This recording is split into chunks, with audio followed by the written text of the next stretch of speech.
আপনারা জানেন? হ্যাঁ, ইসকন মন্দিরটা কোথায়? আমি মহা বিপদে পড়েছি। কেউ যদি জেনে থাকেন বলুন না। আমার যে মহা বিপদ। হ্যাঁ, ওই তো একজন আসছে। দেখি। ও ও ভাই, ও ও ভাই শুনছেন? আমাকে দয়া করে বলবেন ইসকন মন্দিরটা কোন দিকে? আমার খুব বিপদ। হ্যাঁ, আমি জানি তো, কিন্তু আপনার কিসের বিপদ? প্লিজ প্লিজ, আমি সব পরে বলবো। এখন আমাকে ইসকন মন্দিরে নিয়ে চলুন, খুব খুব তাড়াতাড়ি। আপনি কি কোনো ভয় পেয়েছেন? আরে আসলে আমি ভূত। আরে না না, আমি গীতা। আরে না, মানে আমি জমা নয়। ধ্যাৎ, কি যে বলছি। আরে আরে আপনি তো আগে আমাকে ইসকনে নিয়ে চলুন। দেখে মনে হচ্ছে কোনোভাবে বিচলিত। ঠিক আছে ঠিক আছে, চলুন চলুন।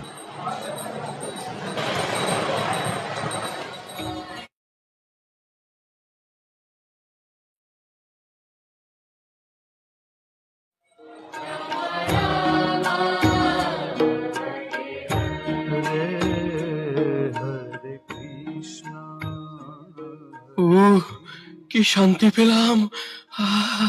হরে কৃষ্ণ কৃষ্ণ কৃষ্ণ হরে হরে, হরে রাম রাম রাম হরে হরে। প্রভু, ওনাকে দেখে মনে হচ্ছে উনি কোনোভাবে বিচলিত। হ্যাঁ তাই তো। আচ্ছা, আপনাকে দেখে মনে হচ্ছে আপনি কোনো ভয় পেয়েছেন। আর বলবেন না প্রভু, এই প্রাণ নিয়ে জমালয় থেকে ফিরে এলাম, আর আমি গীতা ছাড়া থাকবো না। জানেন, যমরাজ আমাকে এই গীতা পড়তে বলেছেন। তাই? কিরকম? সে অনেক কথা।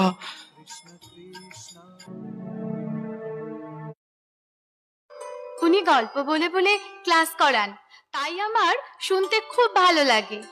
জানো মা, আমার বেশি ভালো লেগেছে মাধব প্রভুর কীর্তন। আমি তো খুব নৃত্য করেছি। ও, তোমরা তাহলে নাচানাচি করতে গিয়েছিলে? ঘরের নাচার জায়গা নেই? জানো তো, আজকে কার্তিক প্রভুর বাড়িতে গীতা পাঠ ছিল, তাই ওকে নিয়ে ফেরার সময় একটু ঢুকেছিলাম। হ্যাঁ বাবা, আমি তো খুব মজা করেছি। তোমার পড়াশোনা নেই? গীতা পাঠ করতে গেছো, কীর্তনে গেছো?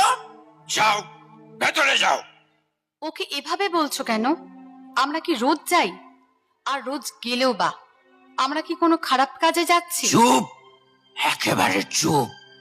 অন্যায় করে আবার কথা হচ্ছে। এই যে গলায় কাঠ জড়িয়েছো, কপালে মাটি মেখে ঘুরে বেড়াচ্ছ, এতে মানুষ কত কথা বলে জানো? হুঁশ আছে সেদিকে? আবার কয়েক মাস ধরে দেখছি নিরামিষ খাবার রান্না করছে। খেয়ে নি বলে কি মাথায় উঠে গেছো? এসব আমার পছন্দ নয়, মানতে পারবো না আমি সব।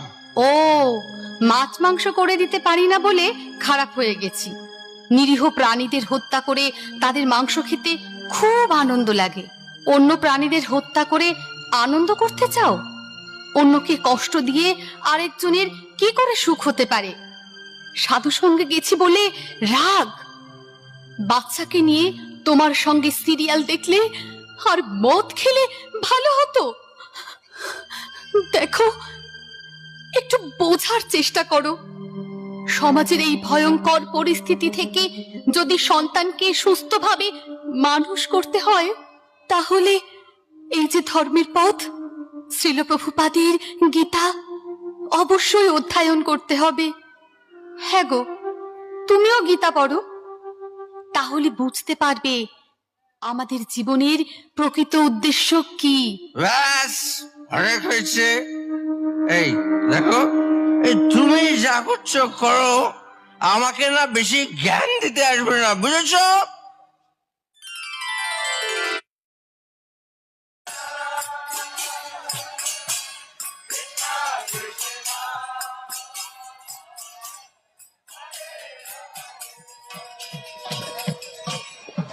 হাততালি হাততালি, ওরা বলো হরি বল, বলো হরি হরি বল, বলো হরি হরি বল, বলো হরি হরি বল, বলো হরি হরি বল, বলো হরি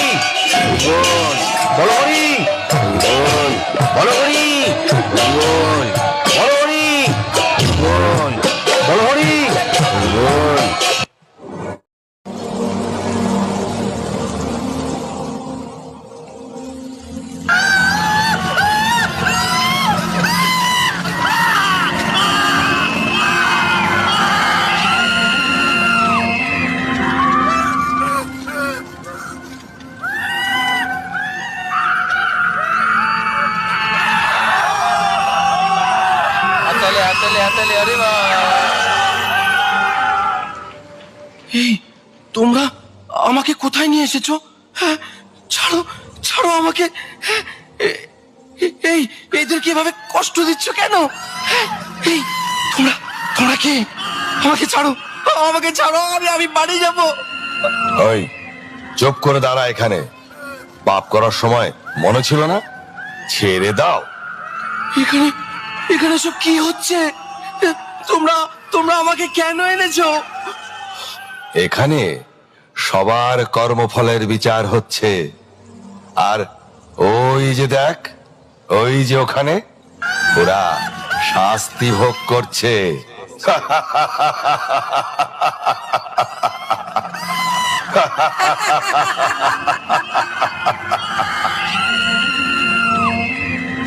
এই এ কি পাপ করেছিল? ও মিথ্যে কথা বলে মানুষের সঙ্গে প্রবঞ্চনা করে তাদের টাকা গায়েব করতো। তাহলে চল ওর ওর জিভটা টেনে ছিঁড়ে ফেলি। না না না, তোমরা এরকম করো না, ছেড়ে দাও আমাকে, তোমরা ছেড়ে দাও। আমার এমন কখনো ছিঁড়ে হবে ফেল, ওর না। জিভটা টেনে ছিঁড়ে ফেল। দাও।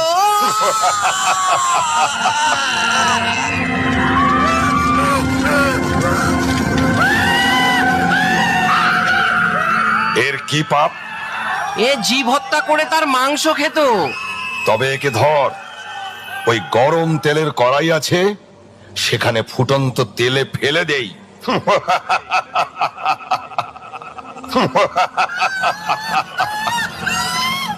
তারপর তারপর ওইদিকে যে রুরু নামক নরক আছে, সেখানে ফেলে দেবো। ওখানে সাপের থেকে হিংস্র রুরো কীটের কুণ্ড আছে, তারা কামড়ে কামড়ে ওর মাংস খাবে। ওরে বাবা রে, ওরে বাবা রে, ওরে বাবা রে, ওরে বাবা রে।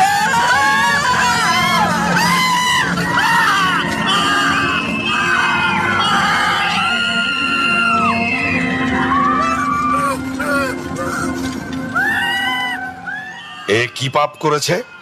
ও নেশাগ্রস্ত হয়ে পরনারীতে আসক্ত হয়েছিল। ওইদিকে তপ্ত লৌহ কুণ্ড আছে, ওইখানেই ওর স্থান।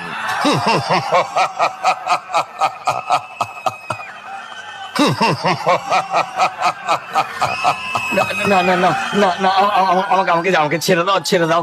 এই কাজ আমি আর কখনো করবো না। ছেড়ে দাও। এটা এটা এখানে আসার আগে ভাবা উচিত ছিল। এখন এখানে এসেছিস যখন, শাস্তি তোকে ভোগ করতেই হবে। না না না না না না, আমাকে ছেড়ে দাও। এই কাজ আমি আর কখনো করবো না। ছেড়ে দাও।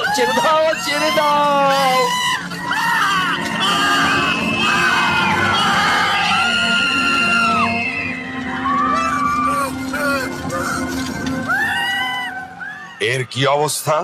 এই পাপিষ্ট পরস্ত্রী হরণ করেছে। তবে যাও, ওকে ওকে ওই জ্বলন্ত অগ্নিযুক্ত লৌহখণ্ডের সঙ্গে বেঁধে শুলের আঘাত করো। না না, আমাকে ছেড়ে দাও, আমাকে ছেড়ে দাও, আমাকে ছেড়ে দাও, আমাকে ছেড়ে দাও।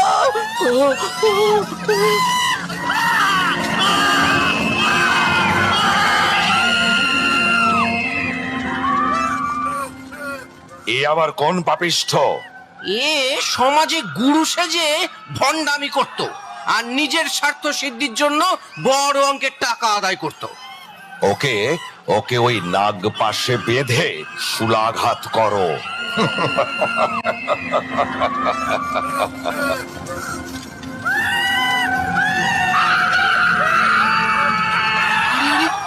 ওকে মারছো কেন?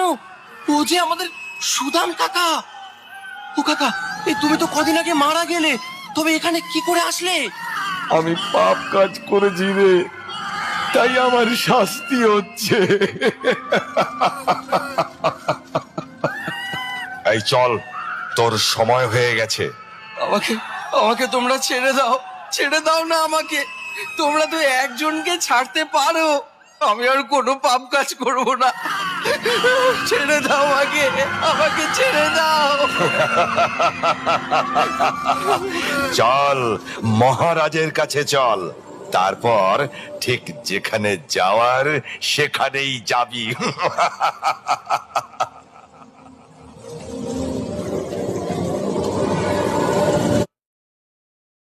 তোরা প্রামাণিক।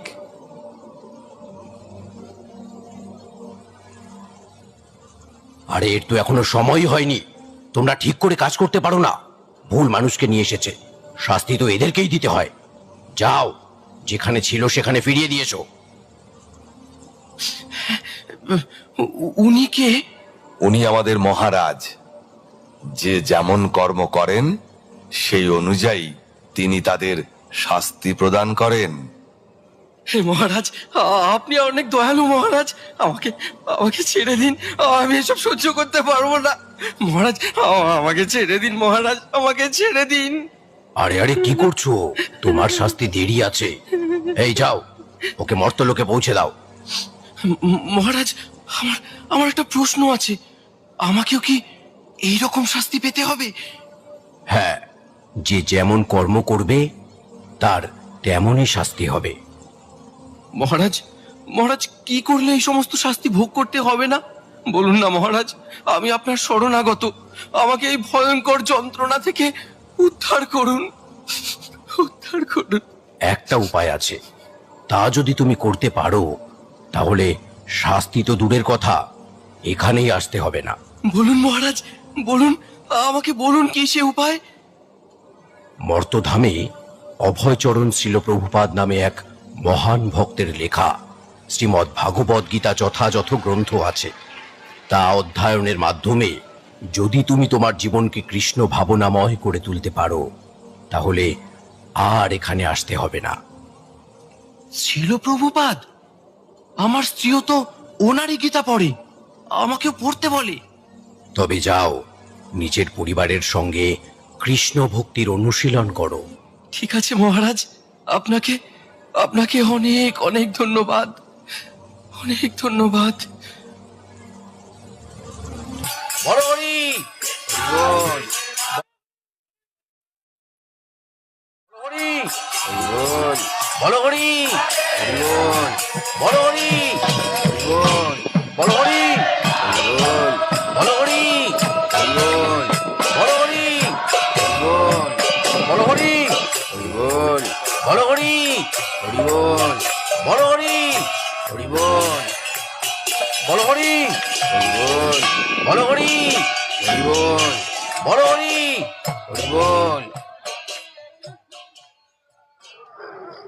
আরে আরে তোমরা কি করছো? ভূত ভূত ভূত ভূত পালা পালাও, ভূত এসেছে রে, ভূত এসেছে, ভূত। এ কি, আমাকে সবাই ভূত বলছে কেন?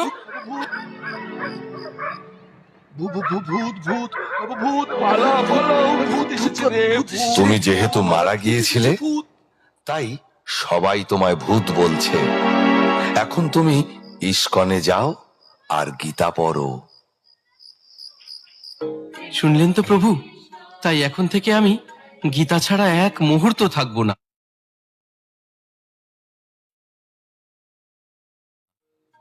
আপনাকে আমি প্রণাম জানাই। আপনার স্ত্রী অনেক ভালো ভক্ত হওয়ার কারণে আপনি জমালয় থেকে ফিরে এলেন। তাই এখন বাড়িতে ফিরে শ্রীকৃষ্ণের সংসার গড়ে তুলুন। হরে কৃষ্ণ। চলুন আমরা সকলে মিলে একসঙ্গে কলিযুগের যুগধর্ম হরে কৃষ্ণ মহামন্ত্র উচ্চারণ করি।